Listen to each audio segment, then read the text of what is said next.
In a country ravaged by catastrophic floods, help is hard to come by right now in Pakistan.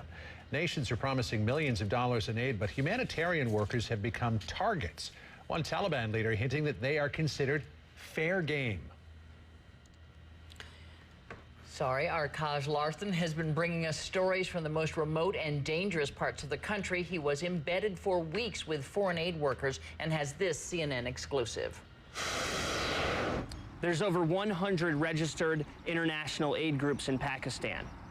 Increasingly, they're taking more and more security precautions. This is the UN. It's like a fortress. Armed guards, concertina wire, walled compounds. That's just the reality of operating as a humanitarian here. Tomas Konen, a 13-year veteran and field director for Doctors Without Borders, has witnessed the growing threat.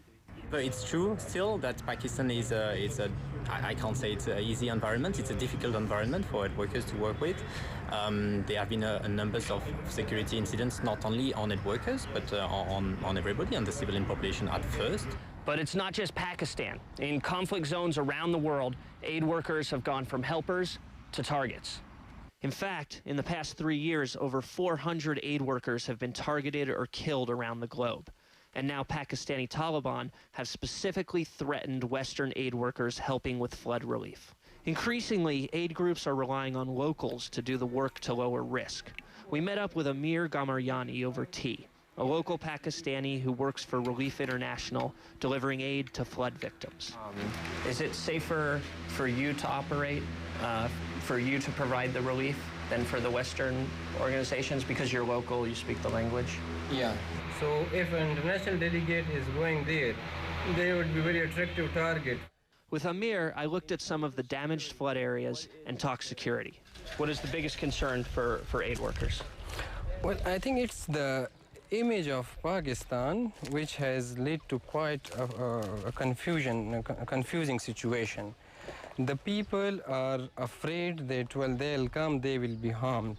And in fact, during our time with Amir, when we did actually run into some foreign aid workers, they were accompanied by armed security, protection the locals often do without. I've been working for 12 years in relief and development, and I can definitely say that when we started, if you're a relief worker, not that you had a certain amount of protection. So why is the humanitarian space shrinking? What makes it so difficult to be an aid worker these days? One theory is the blurring of the lines between traditional military and humanitarian operations. As the military becomes involved in more and more humanitarian ops around the world, the difference between a soldier and an aid worker is becoming fuzzier. Increasingly in Pakistan and other conflict zones, militants perceive military and aid workers as one and the same, the enemy, which increases their risk as potential targets. You have a relief being provided, but protected also with weapon. Of course, is participating to this blurring of lines. On a Pakistani military base in Sindh province, we're about to go on a humanitarian aid food delivery mission with the U.S. Marine Corps. The ongoing flood crisis is a perfect example. The U.S. military is directly engaged in humanitarian operations in Pakistan. I mean, I've never seen anything like it. Water world is what somebody else called it. As we completed this military aid mission, I thought about the challenges facing traditional aid groups. The risk to come to help people, to stand alongside people and communities who have lost so much is something that we're willing to take.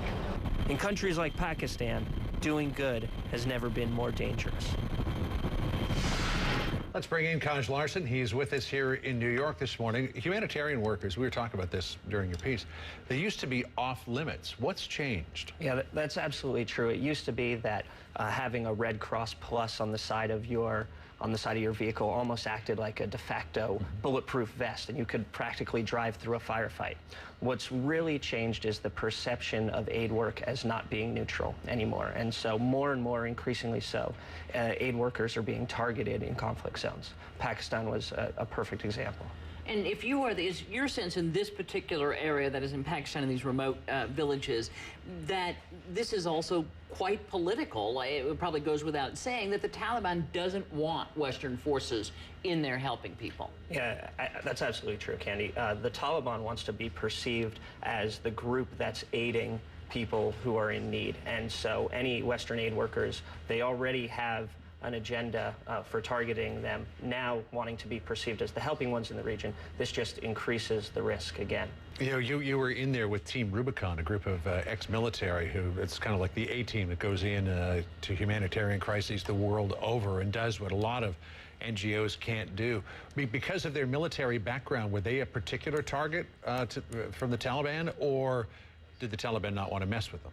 I'll tell you, John, what Team Rubicon did is increasingly what all aid organizations have to do, which is that they have security procedures and operational security procedures, OPSEC procedures, to protect themselves. And whether you're with the UN, whether you're with Doctors Without Borders, what you're finding increasingly is that the aid has to be accompanied by a massive security apparatus. And again, this has the perception of contributing to this idea that they're not neutral actors. Right. It's hard to deliver food when you're surrounded by armed guards. Kaj Larsen, great series of reports, and welcome back. Really good to see you this morning. Coming up, will the religious right join forces with the Tea Party to pile on Democrats in the